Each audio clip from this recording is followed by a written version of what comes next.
mga videos ako na ginawa pero na-corrupt siya sa sobrang haba siguro ng video. And then, hindi ko siya na-edit ng maayos. So, ayun, na-corrupt siya. Sayang, pero okay lang. Andito na ako ngayon sa Pilipinas. Kasama ko lang aking mga anak at ang itong kulit ako. Hi, Zoe!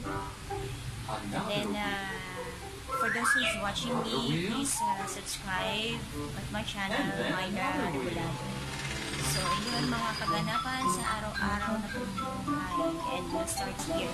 And today is April 5. And yan guys, we'll start our day and we'll see you later. Bye!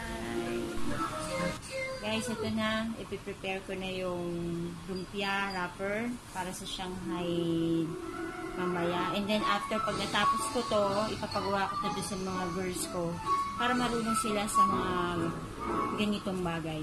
Hindi yung laging kakain na lang. Tsaka babae sila. Importante na alam nila yung paano proseso sa bawat pagkain na niluluto. Ayan, gising na rin sila. Nakahiga-higa. Ayan, nanood ng TV. Kasama si Zoe. And Zoe's coming. Hi, Zoe! Say hi, Zoe! Ulit. Okay. Balikan ko kayo pagka ibabalik na ulit. Ito. Kailangan natin siyang paghiwa-hiwalayin. Pero be careful kasi napupunit siya. So, ang technique ko rito is gilid-gilid lang yung ano natin, pag-open. Gilid-gilid lang. And then with care. Dito yun, di ba? Napupunit siya. So, yan lang siya. Yan.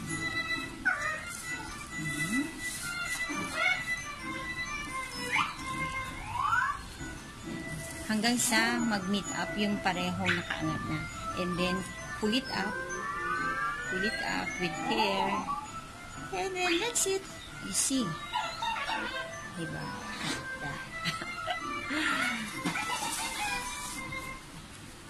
Prepare natin siya for later. So guys, ipiprepare ko na yung pangsahog ko sa ginisang ampalaya. Yan yung ampalaya ko. Nakababad siya sa asin at tubig. Ito yung leftover namin na binake ko na chicken. Hindi siya naubos. Almost bones na siya pero meron pa siyang laman. Yan.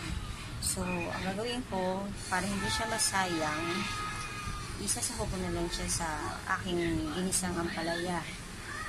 Ayan, ang mga discarding ina para makatipid sa budget. Ayan. So, piliin lang natin. Ayan, may tanglad siya. Piliin lang natin yung may laman. Guys, ganito rin ba kayo? Nagtatanggal din ba kayo ng buto ng kamatis? Kasi ako ever since natuto kong magluto, tinatanggalan ko talaga ng buto yung mga kamatis. Now, yung ating ampalaya, ready na. Pwede na siyang tigaan. Okay, just a moment. Ayan, lamas-lamasin lang para lumabas yung kaipis. Konti lang siya kasi pang ngayon lang, pang lunch namin. So, yan. Ito na. Ipilihan natin siya.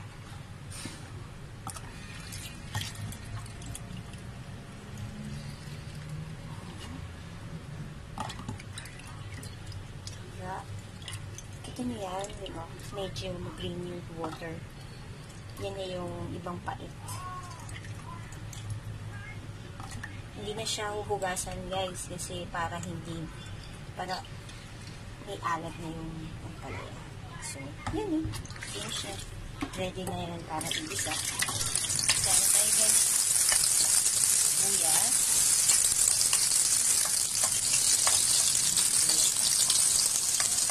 Kailan natin mag-peg yung sandal niya.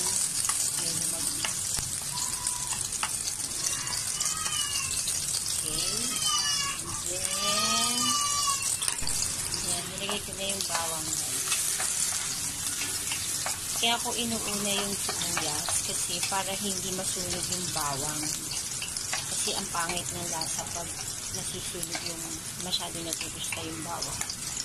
So, sibuyas and bawang. Hintayin lang natin mag-brown ng konti yung bawang. Ilagay ko na yung kamatis.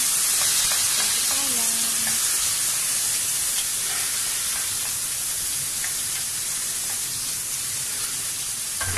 Yan guys, yung aking kamatis ano na siya, lumambot na siya. So, indication yan na pwede ko na ilagay yung aking sahog na manok. Marami rin siya. Salsa lang. Salisa.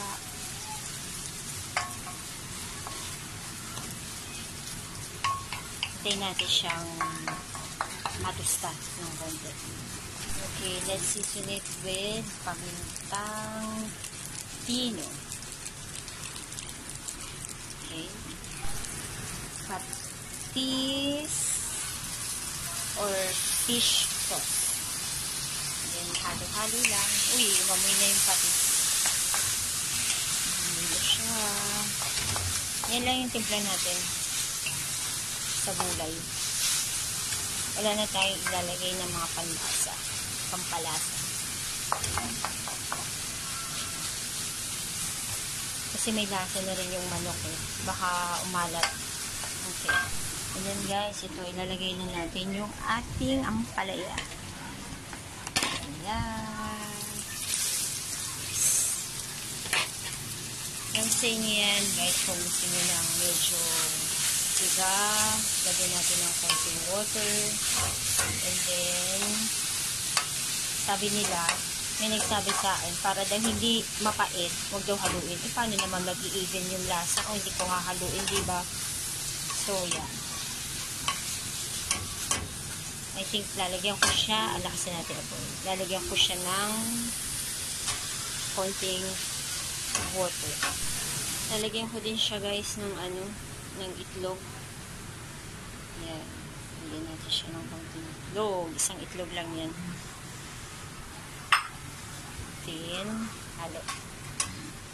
Konting halo lang. Konting halo. Ito na siya. Ready na siya. Almost done. So, mga after 3 minutes, it's okay. Pwede na siya. Ready na siya.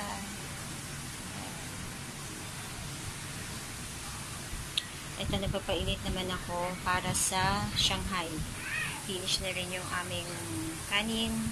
So, the time is 11:25. So, in 20 minutes, lunchtime na for us. Nilagay ko sa freezer yung Shanghai para pag pinirito siya, crunchy. Yan ang sikreto para crunchy ang inyong Shanghai. Yan guys, nakasalang na yung aking Shanghai. Okay.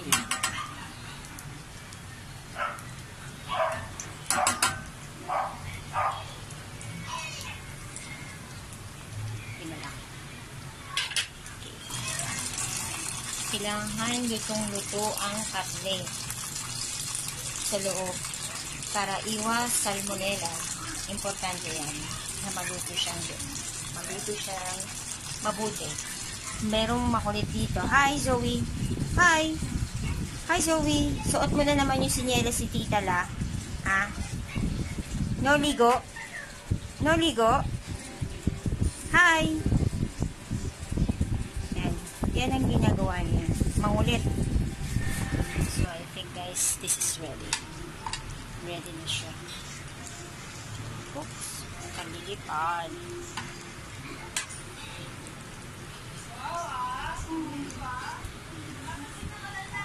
Ready! Ito, actually, ulam to ng mga dalaga ko. Kasi hindi sila kumakain ng gulay. Ayaw nila ng gulay.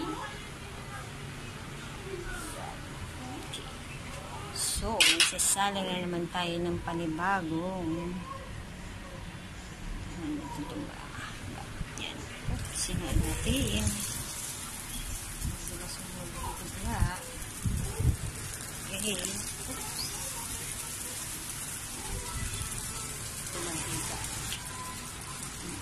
Okay, malapit na tayong matapos sa preparing ng pag-prepare ng ulam para sa lunch.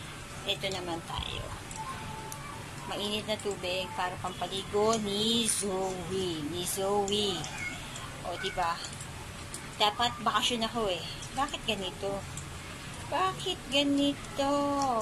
Yan guys, hindi ko na na-vlog after ko maluto. Kumakain na kami ngayon. Kasi pinaligawan ko si Zoe kanina, kaya hindi ko na siya na vlog after ko maluto. Kaya yan. Sarap? Masarap? Masarap? Oh, masarap. Okay. Guys, tingnan nyo naman ang kalat. Ang kalat talaga pag may bata, pag may baby. So guys, yan yung aking morning course. Nagluto ng ulam for lunch. Pinaligawan si Zoe. And then, katatapos lang namin mag-lunch. So, tatapusin ko na yung vlog ko for today. And please don't forget to subscribe and like this video.